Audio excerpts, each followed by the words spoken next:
Well, howdy folks. This morning I went out to get me some lumber.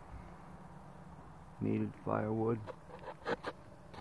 And I come across these holes. That's a woodpecker. That's a little, darn little woodpecker. They're so little.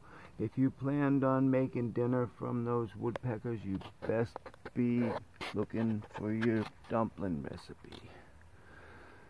Anyway, Jesus, that's precision, man. That's cleaner than my drill bits cup. Look at that. I can't get the light right.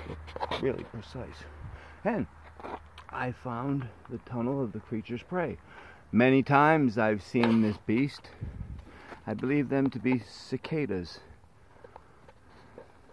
Those of the 17-year variety. And that would be his hole. Doesn't seem to want to focus it that well. But anyway, you get the picture. They used to pay me for that shit.